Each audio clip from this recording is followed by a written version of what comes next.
Hey, this is Bigger Than the Ball, episode number 1. I'm Drew Burnham. I'll be the host. So, just a little bit about myself, since this is the first episode of the show. I'm currently the tight ends coach at Shorter University in Rome, Georgia. Prior to that, I've had coaching stops at Murray State University in Kentucky.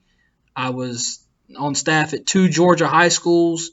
In the middle of that stint, I was training camp intern one summer for the Baltimore Ravens, where I got some coaching experience up there at the highest level. And before that, for 3 seasons, I was an undergraduate assistant, really working in a lot of different roles at Jacksonville State University, where I really spent a lot of time and got to see the ins and outs of every area that makes a football program operate.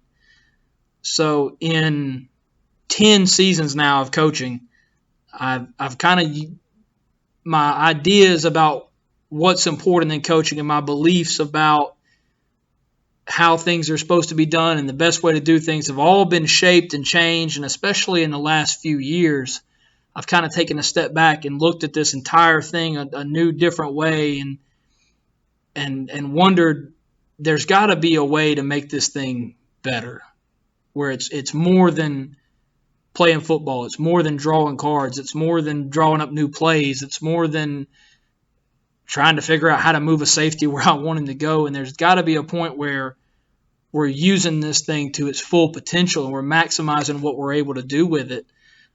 And so I've really started focusing in the last few years on letting the football take care of itself and developing the guys that are around you, whether that's your staff, whether that's your players, really developing those guys and allowing them to do what they do the best and taking care of them to put them in the best situations to be successful, and taking these young guys who are away from home for the first time and maybe they're just really trying to figure out who they are and what's important to them and developing them a lot. So I've been shifting how I deal with my players and how I deal with staff and all that, and I'm starting to see kind of the effects of this thing, and I'm getting feedback from the players, and I'm starting to see, wow, this thing's really good. This thing's really working.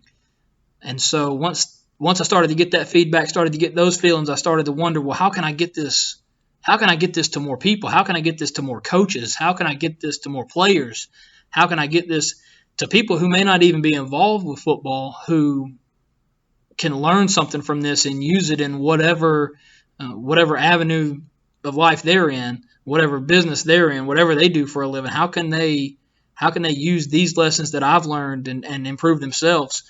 And so my coaching philosophy is a little bit different than a lot of guys, and I'm starting to see that now that I'm thinking this way, there's more guys who operate this way than I thought there was, but it's still not nearly enough, and not by any means saying that I've got it all figured out. Lord knows I've certainly got a long way to go still, but I think that the game is shifting a little bit, and we're understanding how to deal with this younger generation a lot better. And I'm not much older than them, but there's ways to reach people, whether they're the new young kids or they're the old people that have been doing this for 40 years. There's ways to reach those people that haven't really been dug into as much as they could have been. So my coaching philosophy is a little bit different, and I'm not really chasing the wins. I think that the wins will follow the relationships that you build, the love that you build in your room with your players and your staff, when they know that you care about them, you trust them, and they trust you.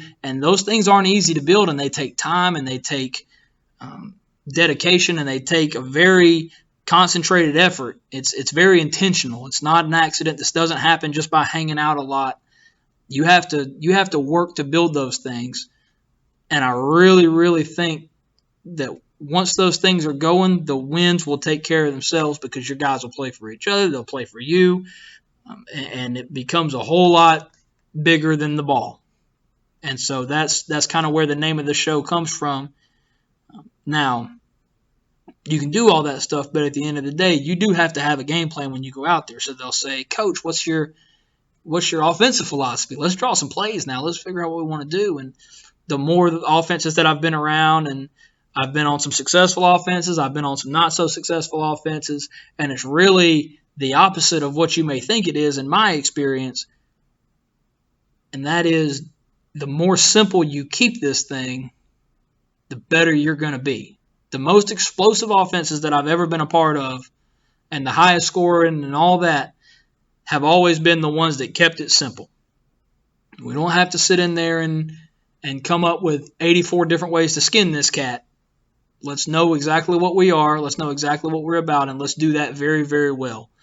And so, like I said, that's kind of shaped how I believe and what I believe about how to operate your position group, how to operate your side of the ball, how to operate your team as a head coach. It's built with the players and the staff, and the scheme will follow.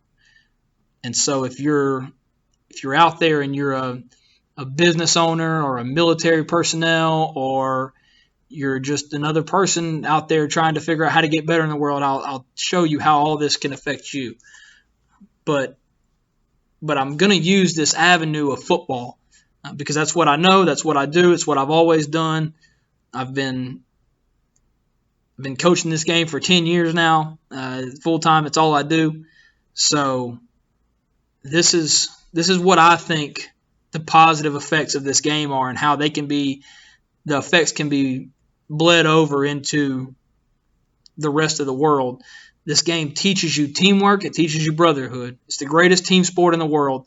There's no other thing out there outside of combat maybe that can draw people closer than preparing to go play these games and preparing to do the things that you have to do to be a successful football team. It teaches you trust because you're not going to get anywhere in this game if you don't trust the other guys that are around you. There's too much going on a football field where one guy cannot have the total impact on the team. It's got to be a team effort, and you have to trust the guy next to you to do his job. And if he's not doing it, we're all in trouble. So it teaches you trust. It teaches you leadership, because somebody's got to make that guy next to you accountable, and he's got to lead him, and he's got to pull him in the right direction, whether that's players or coaches. Again, the best teams out there are the ones that are not led by the coaching staff. They're led by the team, the players. And so it teaches you leadership. It teaches you mental toughness and perseverance and how to overcome adversity. All of those things are very, very important. And all of those things that I just named are things that are beneficial to you, whether you're playing football, whether you're operating a business, whether you're raising children, whether you're doing anything. All of those things can be beneficial to you outside of football. So I'm going to use a lot of ball references. A lot of the guests that are on this show are going to be football players and coaches and former players and coaches and people who have been involved with it. But this show can impact anybody. Obviously, it can be athletes and coaches, and that's maybe the primary focus. It's a way for us to get on here and share stories with each other and laugh and have a good time reminiscing about those, but also learn from each other's mistakes. Because Lord knows we all make a lot of them, and they're easy to pick from and say, hey, well, he got this wrong. I don't want to make that same mistake and go through the same problems that it caused him. So let's learn from each other's mistakes a little bit. I want to hear your stories. This show can impact military personnel. That's the same, a very, very similar situation with obviously much more risk involved there. A lot of situations, but those guys are my heroes, and people ask me all the time about the famous coaches I've worked with and look up to, and the famous players and all that. And when this is what you do every day, those aren't the people that you look up to. I look up to the people who are on the other side of the world or wherever they're at right now doing their job so that I can do this for a living and I can chase this dream. And those guys are my heroes. So this is very applicable to military personnel also. I feel like it will be beneficial to business people who are trying to operate a business. Those are teams. It's the same thing. Those are teams that want to have a common goal and want to be successful and want to do what they do. So it can be beneficial to them. And while I don't have any children, there's going to be a lot of people on here that do. And I think that there's situations where this can be beneficial to parents. And obviously I don't have as much impact in the life as a parent does, but the second biggest impact that any child is going to have growing up is most likely outside of their parents going to be their coaches at some point. They see the best in them. They see the worst in them. They try to pull the best out of them in most situations. And so I see the development of young people as a very, very important part of my job, probably the most important part of my job. And that's what parenting is developing those people and raising them into what they need to be as adults. We're going to have my wife, Christina, is going to be on a bunch of episodes, and we'll be working with couples, talking about that dynamic. We're going to have other coaches bring their wives on here and talk about that dynamic, because the coach's wife is a very special person that goes through a lot of up and down and hard times right there, and they're strong with the perseverance and strong with the love, man. That's a hard world that they live in sometimes, and that's important stuff for couples, I think, that I'm excited to share with you. And then the last one is just people that are regular old people that are just looking for a way to get better. As competitors, we compete for a living, and that forces us to always be looking for a way to get better, and always be looking for a way to improve who we are and what we do and how we do it. And so I think that people who are looking for a way to improve themselves can really get a lot out of this show too, whether they're involved with football or sports or not. It doesn't matter. If you have no involvement with sports or athletics or competition of any kind, if you're just able to detach just a little bit and see the angles that we're talking about and shift what I'm talking about and what my guests are talking about, and just make it relevant to your world and what you do, then the football won't matter. You'll see that it's just a medium. It's a way to get us all on the same page. And so you can take those things and shift them into what you see daily. So I'm really, really excited to see where this thing goes. I'm fired up to get it started. I've got a bunch of great guests lined up to get it started, and so I'm really, really excited to see where the show goes. But now that we've gotten all that out of the way and we know the premise of the show and we know what we're here to do, I'm going to move on to my first guest. So my guest today is Zach Brooks. Zach is actually a player of mine right now at Shorter University. Plays tight end for us up there. So I really appreciate you coming on today, man. Thanks for coming. Yes, sir. Glad to be here. Excited to be the first guest ever on the show. First guest ever. Kind of cool stuff. That's it. Setting the mold. There will never be another first. You're setting a high standard here for everybody else to live up to. Just honored at this point. Honored. For sure. So a little bit about Zach. Zach played, like I said, obviously he plays for me at Shorter University right now. He plays tight end for us. But Zach went to high school at Kennesaw Mountain High School in Kennesaw, Georgia. He still holds the single season records there for receiving yards in a season and touchdowns in a season. Sir. Mega baller. His senior year, he made the all-county team, which, depending on where in the country you're at listening to this, may not sound like a super achievement, but Zach is from Cobb County, Georgia, and there is a plethora of Power 5, big-time, elite talent in that county. Sure. And so to be named to that all-county team is a really big deal. Made the all-county team at tight end his senior year. The other tight end, I think, is we're not allowed to say his name thanks to the NCAA, but he's a five-star prospect, and right now I think he's trying to decide if he wants to go to Alabama, Clemson, or Oklahoma. Yeah. So times are tough for that guy. Number 2 player in the state. I don't know if that will give him away, but yeah. What's the rule on that? High school players too? You can't talk about them? Because I'm not allowed to say the kid's name because that would be a recruiting violation technically. If I say on your end. Yeah, on my end. If I say the kid's name in a public forum, it would be a recruiting violation because the Hawks are getting after that guy pretty good with his Alabama offer. Yeah, right. Anyway, all that to say, Zach's a really, really talented player. He's a really great young man. It's been an awesome experience for me to get to know him as his coach and develop a relationship with him.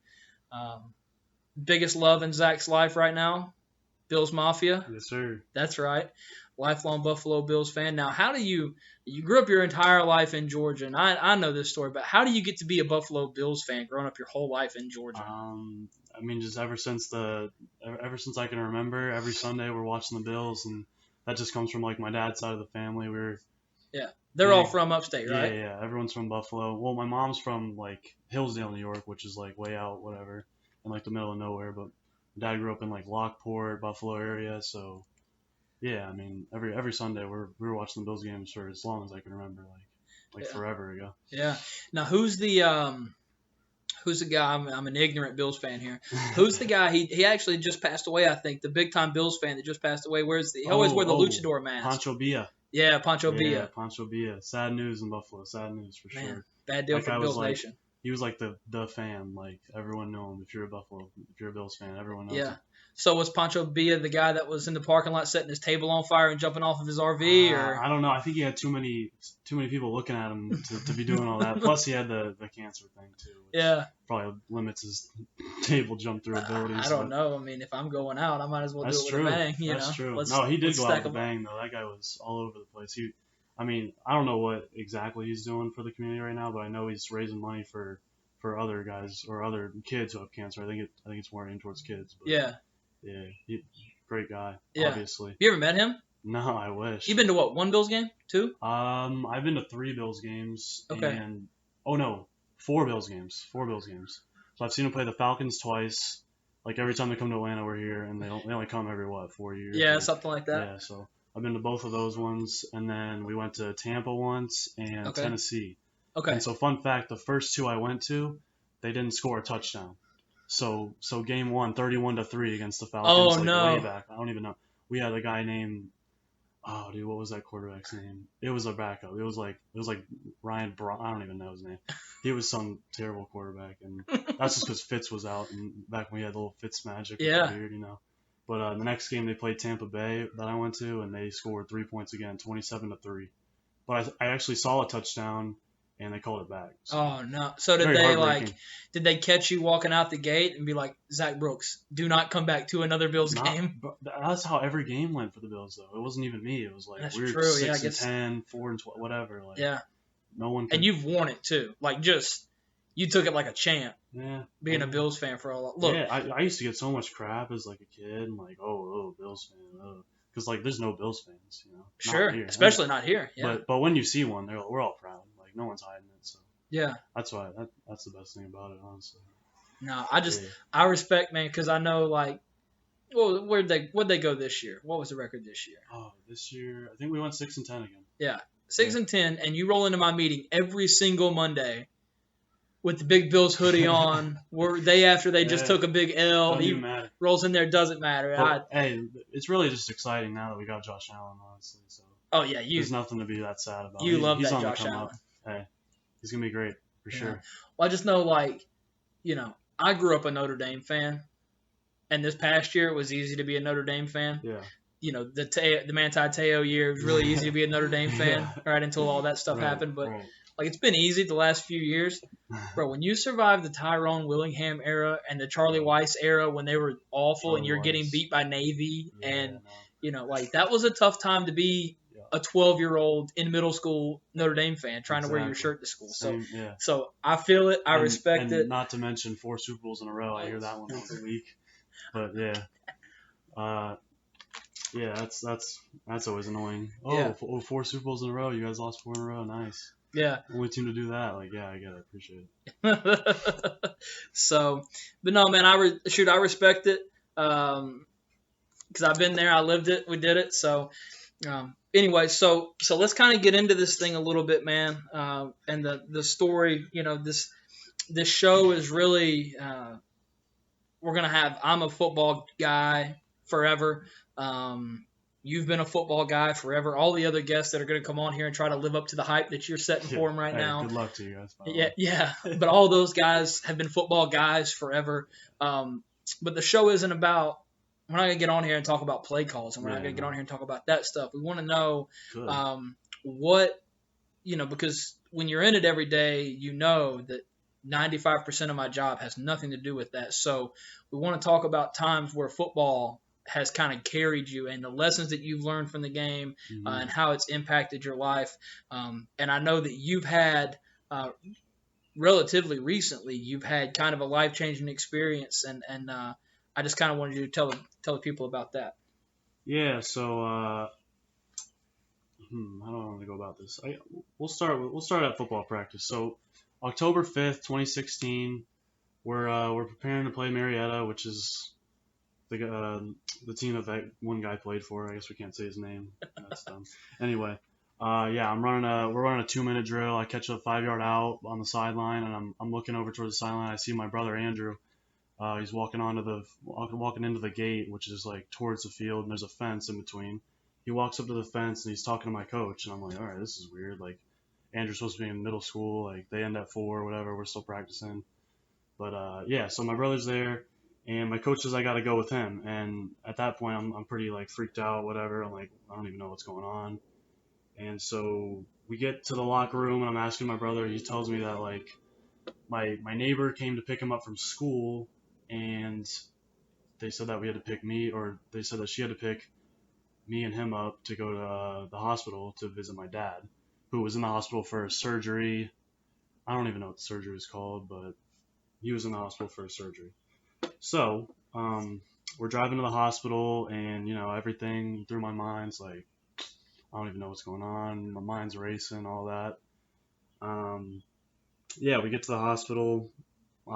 Neighbor sits us down in the waiting room. My mom, I don't know where she is, and eventually she walks out of the bathroom with tears in her eyes. She says, "Your dad's not gonna make it," and like, craziest moment in my life. Like, my brother's screaming like, "No, that's my best friend." It's crazy scene, like craziest thing I've ever been through, obviously. But yeah. So eventually we're all. I mean, after that point, there's like a block where I don't even know what happened because like Sure. whatever, Sure. memory shot at that point.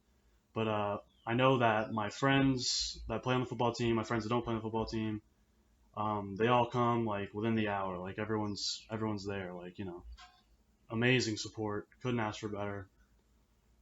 That was the craziest thing too. It was just all the support that I got through, whether it was social media, like people actually showing up, showing like coming in, hugging, like, oh my god, I can't believe this. I'm so sorry. Like whatever you need, just let me know. Like I got that a lot. Like Right. anything you need, I'm here. I'm like, yeah, I know, but It you don't doesn't got what I always need fix at it. the Yeah, moment right for now. sure.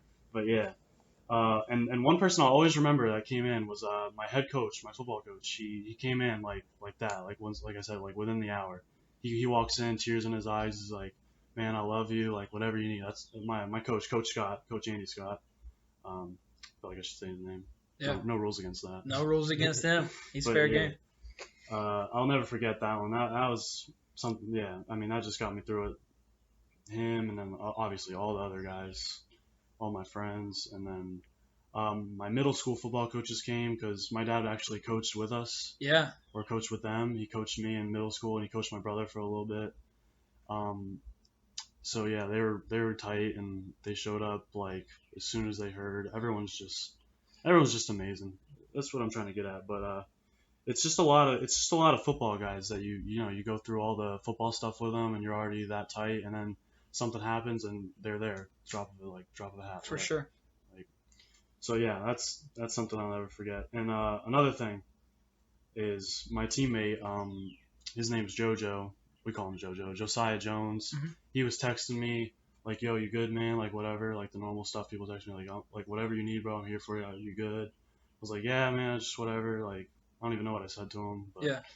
I just remember him texting me like, "Yo, you should have seen it when the coaches like made the announcement at the end of practice because they had heard before the practice ended. Yeah. You should have seen it, man. Like as soon as everyone heard, like all your boys, like your closest friend, like Reagan, Jarrett, Whipple, like all your boys, man, they were laying out on the field, like just crying, like couldn't get up. Everyone's trying to help them up, like nah, man, they were down, crying, Yeah. and like that moment, that picture in my head, like obviously I didn't see it, but that picture in my head has brought me to tears like so many times thinking about that. Like, Yeah. like man, those are my boys forever. Like, Yeah. dudes were out there crying on the field, like couldn't even get up, whatever. People, And then they were there. People think that, they watch, All or Nothing on Amazon, and they see, whoever, they watch Hard Knocks, or they watch, Yeah. Whatever, and they hear these guys, and it's a little bit different in the NFL, because that's a little bit different. But like, especially on our level, when you try to see these TV shows and you see all this stuff, and you're like, I hear those guys say a lot of stuff about family, and I hear those Mhm. guys say a lot about brotherhood, and I hear a lot of this stuff, but is it really like that, or are we all just playing a game together? Like, you're a group of dudes that play a game together. How tight can it be? And for people that have never been in a locker room, like, there's no way for them to understand how tight that group gets.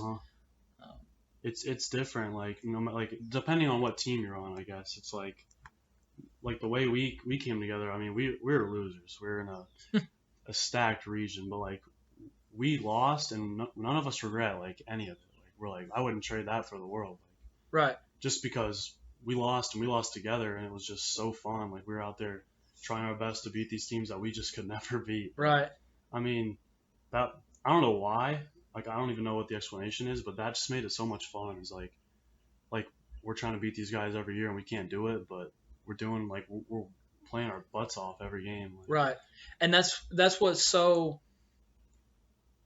I've been on good teams and I've been on bad teams, and you really do, like, and it's like anything else in life, but the bad teams get closer through the season. Now, the good teams were all close. Like, they're all tight-knit groups, but when things aren't going your way, that's when you lean on those guys, and those relationships get developed, and it's that way in your life, man. I mean, when when your family goes through hard times, and you can tell me, your family goes through some kind of major tragedy or a hard time or something like that, like, generally speaking, you come out down the road, a couple years down the road, you come out tighter than you were before any of it happened. For sure. Yeah, and we did a lot of leaning on that field because I mean, you were playing freakazoids every week, man. Every week, McEachern, Marietta, North Cobb, Hillgrove, all those guys. Yeah, and so it's it's a great opportunity for you guys, because I was talking to you the other day, and I don't even know if you remember this or not, but we were talking about you playing high school ball and all that, and I said something about, I think it was actually when we were prepping for the show, and I said something about all the other schools in Cobb County. Yeah. And like how good the football is there. Yeah. And you said, you're like, Coach, I wouldn't have gone anywhere else, man. Yeah, I wouldn't have traded it for a state championship. I wouldn't have traded it for anything. Like, those are my boys. And I mean, how much of that's natural? Because I'm sure a big chunk of it is, and how much of it is that those dudes were there when all that stuff happened. Exactly. And even like it magnified it when, like, out of middle school, we got a bunch of talented kids, right? Like, our middle school team, we went 4-4. Yeah. But we were just poorly coached, in my opinion. Like, was your dad on that coaching staff? Yeah. he had a minor role. He brings it honest. He was more of like a line coach. I know my dad was the coach, but we were poorly coached. Yeah. Well, we ran this offense that was like, try to get the ball to, like, the sun. It was middle school ball, man. Yeah, it was whatever. It was like daddy ball almost. But we had a bunch of talented guys, is what I'm trying to get at. And like, I want to say 9 of those guys that like would play on our varsity football team eventually, obviously, they transferred. Like, we had 2 guys go Kell, 2 guys go Lassiter. I mean, these are all local schools, obviously, but right. One guy went Allatoona. This guy went Allatoona, North Paulding. I think that was the 2 moves he made. He transferred twice, trying to win games. Like, I don't even know what his goal was. Yeah. It was like half our team just left, and like we're left with what we got. And made do. And winning 4 games in Cobb is not overly impressive, obviously, but our region was just. There's a lot to be said about that, though. When you guys all stayed and you all looked each other in the eye and you're like, we're in this thing. Exactly. And we're in it together, and we got you guys. The brotherhood, the tight knit. Right. Because we've been here forever, and we watched guys leave and try to do it with other teams and try to win games, which, I mean, they probably had more success than we did, but. Right. And that's what's so frustrating now about the college football game, man. This transfer portal and all this stuff, and guys just want to, like, they show up.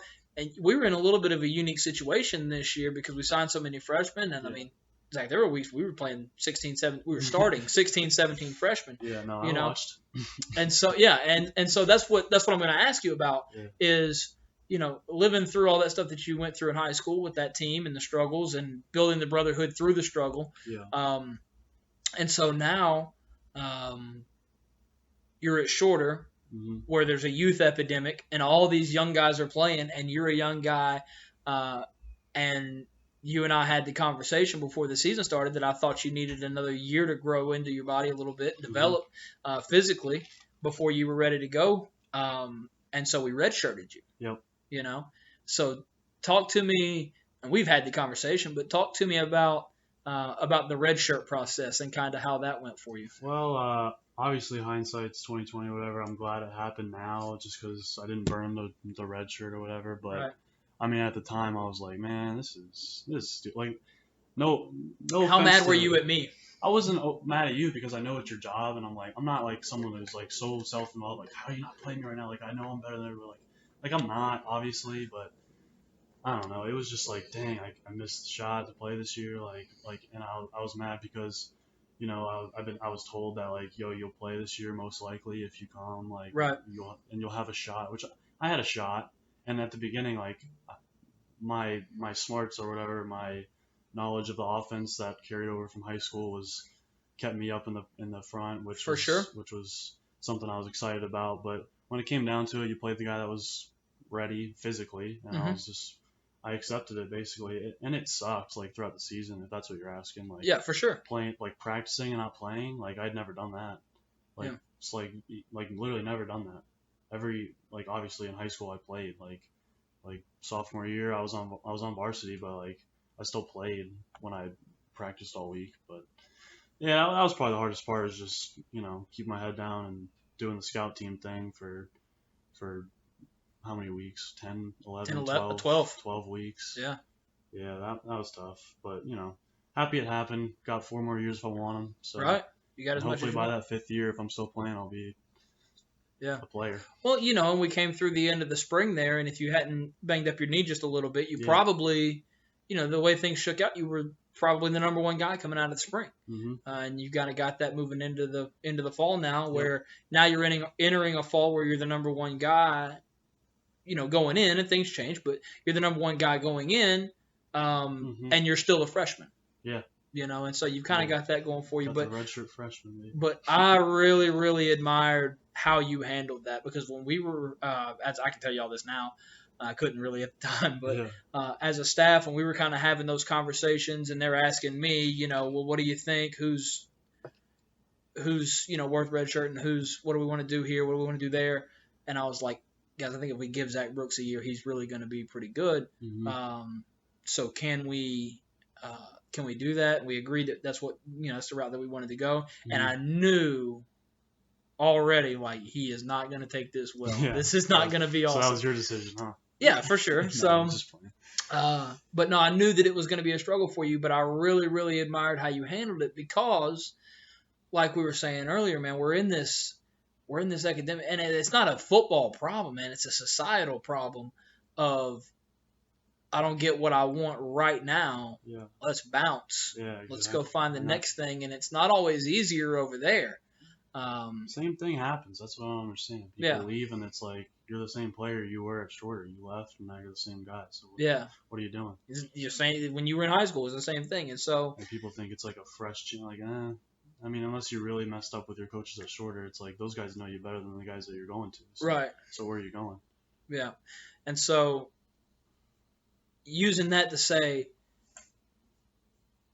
I respect that you gritted it out, because I know it wasn't an easy year, and I know it wasn't an overly enjoyable experience, but I think that now that it's over, you're kind of seeing the benefit you got from it too. And I think that happens to us a lot in life, that if we'll take time to stop and grit something out, that when it's over and we can look back on it, we'll say, man, yeah, I'm glad I didn't give up on that. Yeah. I'm glad that I didn't stop chasing that dream. I'm glad that I didn't stop trying to develop that product. I'm glad that I didn't, you know, give up on myself, because now look at where I'm at, you know, and in 2 years, if you're the all Gulf South Conference tight end, you'll kind of say, man, I'm glad I had that extra year, you know? And so, I think that happens to us a lot in life, but I think that people don't get to see that because they never stay to grit it out. Exactly. And so they don't understand that that's how it's going to work a lot of times. So, man, just big ups to you for gritting that thing out. Appreciate it. So I think it's harder to quit, honestly. But you think it's harder to quit than to keep it moving? I mean, I don't know. Well, you're wired that way. You're a competitor. I guess so. I guess not everyone thinks that way. Not everyone thinks that way. Right. as tough as that is for me and you to believe, Like, a lot of other people will say, "Nah, forget that. Let's go over here where it's easy." And it's not any easier over there. it's not. Life's hard. It's the same thing. It's just somewhere else. For Whatever. sure. So, well, then tell me, we kind of talked about the story of how football and the surrounding people. It's not football that saves you. It's the people in football that kind of pull you through this stuff. So we talked about how your coaches and your teammates and your brothers and all those guys kind of pulled you through the situation with your dad. But now that you're kind of moving into these next stages of your life now, and you're trying to get everything kind of back together after, without him in the picture really. And so how does football continue to help you? Like, I think the best thing football gives me right now is just like a purpose. Not necessarily that's my only purpose, but like it gives me something to obviously take my mind off it when I'm playing and whatnot. Like it just gives me a purpose on like I want to be better at football and I want to play and I want to like make him proud, which is another thing that drives me to be better than I once was. Sure. So, and that's what like my senior year was just so great, and I think I don't know if I would have had the senior year I would have had without all the events that happened in my junior year, because it happened mid-season junior year, and like I was not a player that year. Like I was just the backup tight end. Like I don't know. And then that summer from junior to senior year, I had this mission that like I want to actually be good. Like I'm tired of being like a role player. Like I want to be the guy. And so without all those events happening, I wouldn't have been driven to be that way. But right. But now football it gives me like the purpose thing, the drive to be better, and that carries over into school and everything else. So right. Yeah. And so then what we have to do, and this is all part of my job. This is the part of my job that isn't football, which like we said, is about 95% of it. Sure. Is making sure that you're in a position to win. At some point, maybe in 4 more years, maybe in something happens and it's cut short, maybe whatever, but at some point that ball is going to stop spinning. Yeah. And so if all of your worth and all of your value and the thing that's keeping you going is this football gig, well then what happens one day when that ball stops spinning? Yeah, exactly. And I've been thinking about that a lot lately. Like I just don't know. Yeah. And that's the thing is, and I'm not saying you gotta get your whole life planned out right now, but at the end of the day, there needs to be something where you say, one day I'm using this right now as a tool, but one day this is going to be over, and I need to be able to take the lessons that I've learned through this being my thing, and everything that this game has taught me and the people in this game have taught me, and now channel that into what I'm going to do with my life. Because at some point there's going to be a Mrs. Zach Brooks. At some point there's going to be a bunch of little baby Zach Brookses. I can't even imagine. I couldn't either until it was there, and you'll be fine. Yeah. But at some point, there's going to be baby Zach Brookses and Mrs. Zach Brooks and all this, and there's got to be a way to where you don't end up on the couch playing PlayStation all day going, golly, I wish I could just play football again. And so and that's all part of player development, man. Yeah. And so that's my gig. Yeah. And I think a lot of relationships that I get from football will help me in that. Yeah. When I get out of football, because those don't go away, obviously. But yeah. So who and you've been specifically instructed that you're not allowed to talk about me on my own show, but who are your coaches that kind of have impacted your life the most, that have had the biggest effect on you? So I'm seriously not allowed to talk about you, huh? No, big time no. And don't even act like you were going to even try to either. No, I was. Like right now, for sure. But I mean, I can go back to Coach Scott for sure, because he would always check in on me afterward, and he's always been there for me, like he said he would. And like there were times where I wasn't feeling myself, and he was just like, "Yo, man, what's up? Like, you good?" And I was like, "Yeah, I'm just not feeling myself." And he comforted me in that way, and like made me feel better about, like, obviously, like it's gonna happen. You're not gonna feel yourself after something like that happened. And it was just pretty comforting talking to him.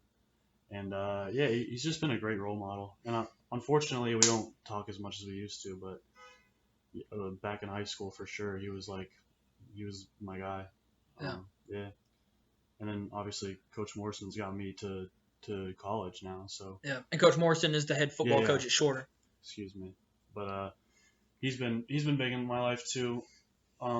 Me and Morrison have been talking for a while, been friends for a while, and now he's my head coach. And he used to be my offensive line coach in high school, so he got the job at Short. He's like, "Yo, you got to come play with me now." He said I was his first call. Maybe I believe him. Hey, we'll see, but Yeah. that was awesome when he Yeah. called me. He called me and my friend Reagan. He was like, "Yo, I need you guys to come play football for me at Short. I got the head coaching job." I was like, "No way, that's awesome. Let's do it." So yeah, that was pretty cool. But hey, I could talk about a lot more if I could talk about you, but it's fine. I'll just leave it out, I guess. Yeah, I'm not gonna play that game. That's fine. So Understandable. yeah. So what about outside this game, man, and outside the issues with your dad, and outside of all that? How do you feel like you're a better dude because of a better just general guy as a person? How do you think football's made you a better person or impacted your life? I'd say adversity, just because growing up in Kennesaw Mountain, we're losers. Like I said, like in middle school, I think it took me 2 years of not winning a game to finally win the first game in my third year of middle school football. Yeah. Which sounds like it'd be the 8th grade year, but I played 6th grade twice. So 2 years of 6th grade, 0-8, got to 7th grade. We won 4 because we got some transfers, but that's beside the fact. But yeah, I mean, and then in high school we go 2-8, 2-8, 4-6, whatever. It's just a lot of adversity, I'd say. Like I'm not saying I'm used to losing. I'm just like it's fine. Like brush it off, get back up. We're gonna play another game. Like same thing in life. Like something bad happens, and I guess that really showed when my dad passed, because he passed away the 6th, which was a Thursday, and I was like, all right, Friday's game day, let's play. And I literally played Friday night against Marietta. So wow. Yeah. Wow. So it's just kind of like get back up and keep going, which I guess I don't even know if that was a smart thing to do, but I did it. And how'd you play? Like I said, junior year, I wasn't an impact player, but I had a catch for my longest catch of the year. Wow. 24-yard corner route.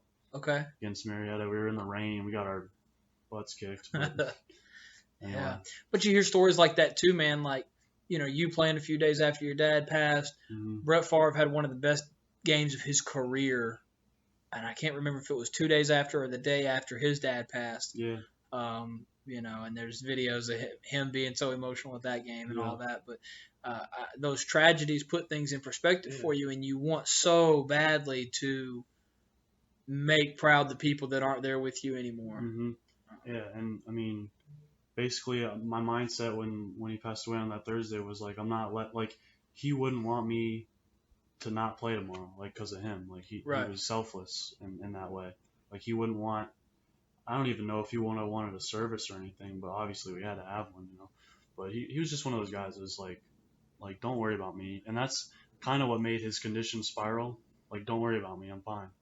Yeah. And eventually he's not fine, Yeah. And like none of us were gonna keep pushing it, like except my mom. None of us were gonna keep like yo, you're not that fine. But me and my brother, we were just like kind of oblivious to the whole thing. Right. But he was just one of those guys, like, I'm fine, like don't worry about me. So I was thinking like I could sit out and feel bad for myself this Friday, or I could do what he wanted me to and play this game and try to win it. But yeah, that's part of what football taught me. You got to get back up. You got to keep going. Like that's right. Like you guys, we lose, but like whatever. Let's keep playing. Like we're only gonna get better by playing more, not quitting. So I guess that's what makes it hard for me to want to quit rather than keep going. Yeah. No, man, that's awesome. So I think you've got a phenomenal story, man. And there was a situation this year, and it was to be honest with you, I don't really know whatever came of it because I was so busy trying to do my own to take care of it. But we had another player on our team this year whose mom got sick in the middle of the season. Yep. She'd been sick off and on. She'd had cancer off and on. And she got sick, and she passed in the middle of the year. And if you remember, I grabbed you in the middle of right after a practice one day, and I was like, look, you have a perspective on this thing that not a lot of other people have got. And when he gets back, he's going to need people to kind of lean on. And like I said, I don't know how much he's talked to you because he's kind of very hands off too. Like, I'm fine. I'm good. Don't worry about me. I don't like to intrude, and I didn't want to reach out too much, but I did say like, yo man, like love you, whatever you need, been through the same thing. Right. He, like you said, he was just like, yeah man, like Right. And I'm gonna have him on too. That is a Yeah. phenomenal family, Yeah. a phenomenal group of people. That'll be a good one. But it was just a good opportunity for you, I think, to take something awful that's happened to you, because what you were saying a while ago, I mean, that's life, man. That's real life. You get fired from jobs. Yep. You don't get jobs that you're trying to go get. People get sick, people pass away, people do all this stuff, and that's real life. And we have to deal with that stuff. And for you to be able to take something awful that happened to you and flip it and be able to help somebody else in a real life situation, that's what it's all about, man. Being able to channel that thing and say, how can I use this to help somebody else? I think about that a lot for sure. Just trying to articulate it in the best way is the hardest part for me.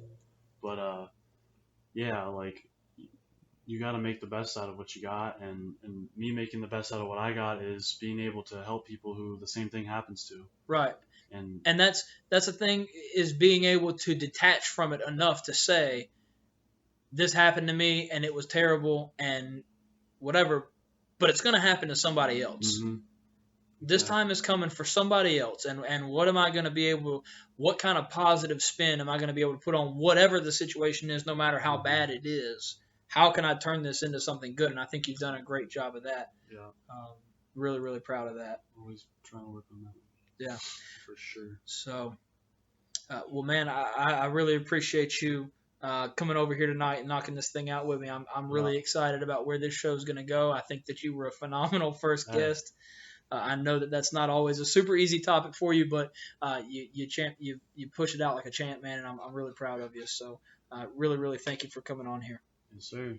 So, all right, well, that's going to do it for us tonight. So be sure to catch us next week for episode 2. I'm your host, Drew Burnham. Thanks for listening. Good night.